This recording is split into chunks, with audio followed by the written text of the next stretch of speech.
So KHC is not a secret organization or anything like that. It simply stands for Knucklehead City. It's just an acronym. It's a family. I feel like I have 4 brothers, a few younger sisters. The truth is, growing up with you guys has been just as close as a family, if not even closer at a certain time. So that's something that really shaped me for who I am, because I've never been alone in my life in that regard. I've always had people that I can, look up to and hang out with whenever I was bored or get into trouble if the urge came about. So that's definitely shaped me who I am today. Without that, I would probably be a much more reserved, quiet person. I don't want to say shy, but definitely I wouldn't be as outgoing or comfortable around strangers. One of my favorite KHC memories was in KHC 1, the very original movie that we made together back in '04, was basically just us with the camera walking around the neighborhood, just doing whatever we felt like and establishing our own narratives for what our childhood and what our summer should be. So in that specific case, we ended up filming some sort of zombie apocalypse type movie that ended up being just a masterpiece. It was terrible, but it was absolutely magical. It was a masterpiece, and it's probably the finest piece of cinematography in the history of the world. So thanks to that, that was basically the footprint for what we do in the future, which now it's actually developed into something more professional, I guess, in a sense. But we still take that that idea and that concept of just filming things just for the sake of filming and sharing these memories with people.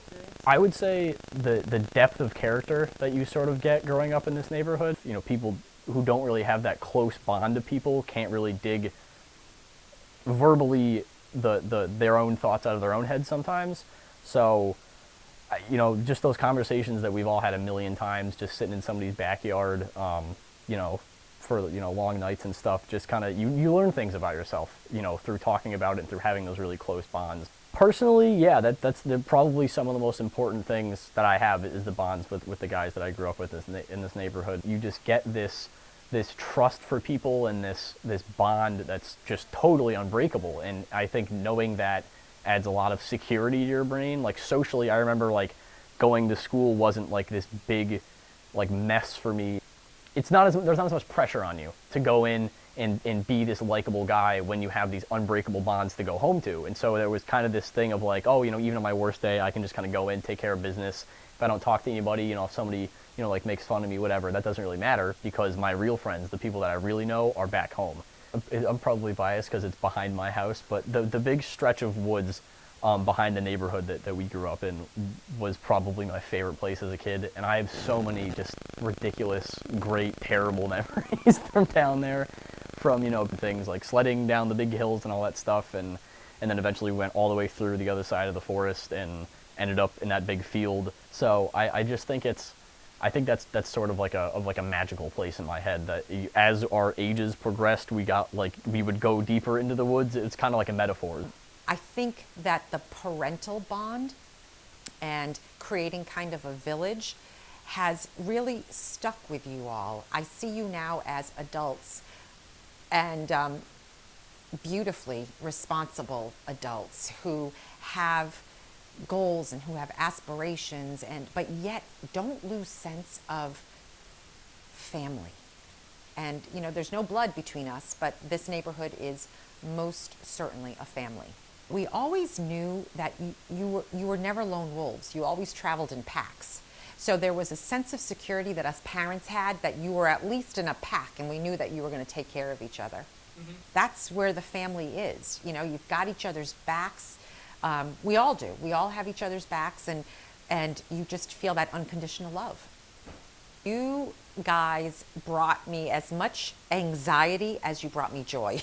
You brought me as much worry as you brought me love. You brought me as much fear. Yeah, you guys were crazy. I never knew what would happen when you all got together.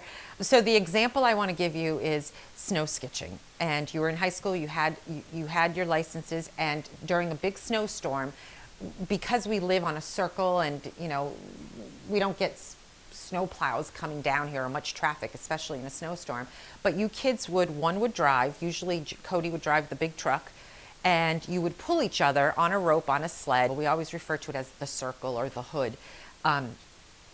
It's really Xanadu. It's a magical place filled with so much good. You were a great group of kids. You made some mistakes, you did some really stupid things, but bottom line, you were really great kids.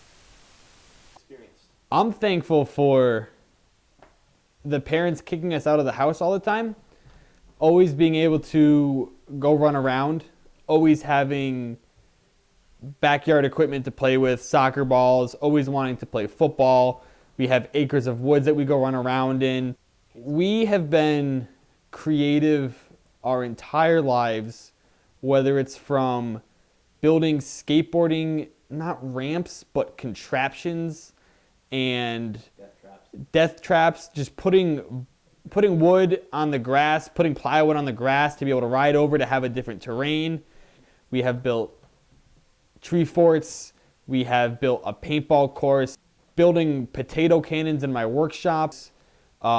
We do a lot outside. We do a lot with their hands, and it's very constructive. Anything we wanted to do, we would try to do it. No matter how crazy or far-fetched it would be, we would try to do it. One of the greatest things that I'm very thankful for is that Cody's mom gave us a camcorder at a very young age, and that allowed us to have all these memories and allowed us to keep all these memories, and that allowed us to be creative.